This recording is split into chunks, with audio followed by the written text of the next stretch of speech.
Sir? Sir?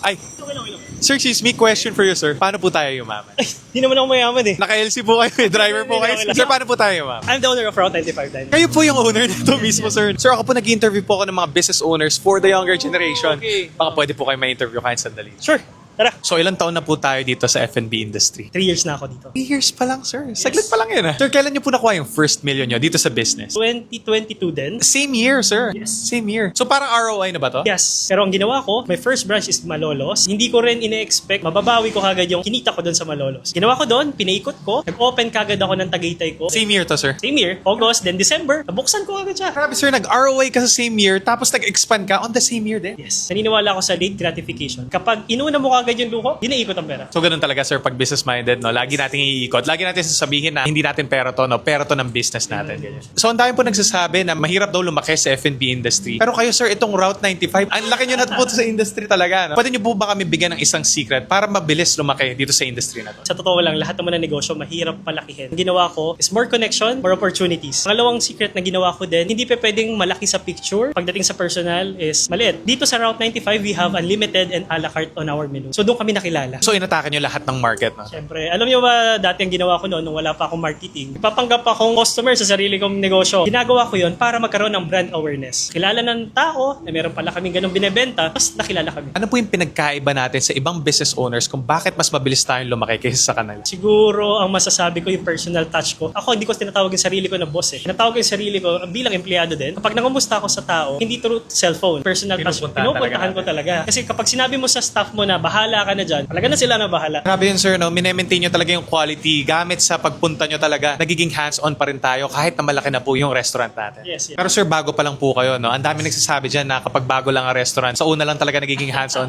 Kayo po ba, sir, yung nasa isip nyo talaga, in the long run, hands-on pa rin talaga tayo? Importante naman sa negosyo is maging hands-on ka. Kasi kapag hindi ka naging hands-on, masisira ang negosyo mo. Madali magtayo ng negosyo, pero mahirap i-sustain. Tama yun, sir, no? At saka mahirap din magtiwala sa iba, no? Kailangan talaga tayo mismo yung nakakita ng quality at saka service ng ating mga businesses. Ano po ba yung ginagawa natin, sir, bago tayo pumasok dito sa pagbe-business? I used to be a pilot, my profession. Piloto. Yes, Ang eroplano po. Aeroplano. Malayo, sir. Sobrang layo, pero anong nangyari kasi sa akin, nawalan ako ng trabaho. Pero nung pandemic, may mga opportunity. Nagbenta ko ng face mask, humble beginning businesses. Ang ginawa ko noon, may opportunity dumating sa akin, magbenta naman ako ng wine. So, nakapartner ng wine. Steak po, sir.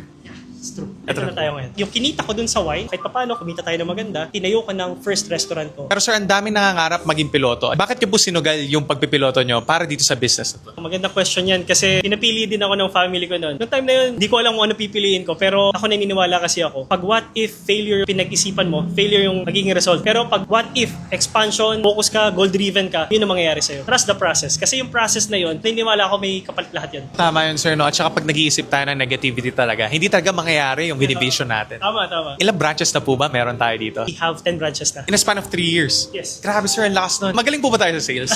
Siguro masasabi ko na lang na marunong akong makisama. At the same time, nakafocus ako sa negosyo. Pwede niyo po ba kami bigyan ng biggest technique para maging magaling sa sales? Number 1, maging totoo ka sa sarili mo. Number 2, kinakailangan mo connect sa good people. Dami tao talaga, good connections. Pero dapat pumili ka kahit isa lang na naniniwala sa'yo at alam mong good connection para sa vision mo. Pero tama yun, sir, magka-connect nga naman talaga. Pag mabuti ka talaga sa mga tao, magkakaroon ka talaga ng good connections, no? Paulit-ulit yan, no? Magiging chain reaction yan, no? Saan niyo po ba nakukuha yung mga ganitong klaseng or yung mga good connections na to? Natutuwa ko sa mga tanong mo kasi very totoo talaga yan. Kung hanap ka ng good connection, is importante dapat dyan. Kung nasan yung big fish, dapat nandun ka. Ano ba yung sports ng mga wealthy people? Golf po, mga ganun, sir. Actually, dalawa yan. Pati polo. Polo, sir. Yung nakakabayo. Yeah. Sometimes, ang ginagawa ko din is fake it till you make it. Minsan, kinakailangan mo makisama na genuine yung sarili mo. Kaya realize din ng mga tao na yun na, totoo pala itong tao na. Pero sir, pinasok niyo yung pagpopolo kahit wala po kayong alam. Ganun po yun, sir. Totoo lang, oo. At alam din ng may-ari din at yung mga anak na may-ari ng North Polo Club. So doon po pumasok yung fake it till you make it. Yes. Sumawak yung connections natin. Ang ginagawa ko rin kasi isa sa diskarte, I turn my liability into an asset. Pumili ako ng Mustang, sumasali ako sa mga car clubs, sumasali ako sa mga association. Ako connect ako para sa business ko. Shoutout pala sa mga anak din na mayaman. Walang problema doon. Gusto ko maging kaibigan ko rin. Kayo, tsaka yung mga tatay niyo din. Grabe sir, no? Ginawa niyo po talaga lahat para makahanap ng mga magagandang network. Pero gaano po ba kahalaga yung network sa inyo? For me, me, network is your net worth. Katulad sa mga naging problema ko din, minsan, hindi ko alam, pero dahil sa tulong ng mga kakilala natin, mapapalakay din natin negosyo. Hindi lang naman pera yung makukuha natin sa mga network, di ba? Pati yung mga advice, mabibigyan din tayo ng magandang mentorship. No? Tama, Sa tama. mga... So last question na lang po, sir. Any advice po for the younger generation or sa mga viewers natin na gusto pumasok sa pagbibusiness? Lakasan yung loob nyo. Dalawang tao yung klase ng tao. May isang risk taker and risk avoider. Dapat, pag negosyante ka, take ng risk. Sa 10 times, asahan mo dyan 6 times dyan or 7 times dyan failure. Magkakaroon ka dyan ng rejection, trials, marami. Pero yung 7, 8, 9, 10, it will pay for your mistakes. Kaya highly suggest sa younger generation, start small and dream big. At saka start now, di ba? Habang Yes, bata pa, yes. di ba? The more na mas maaga, the more na mas marami silang chances, no? Na makapag-take ng risk. So you have a wonderful advice, sir. So thank you so much for your time. Thank you. Pleasure to meet you.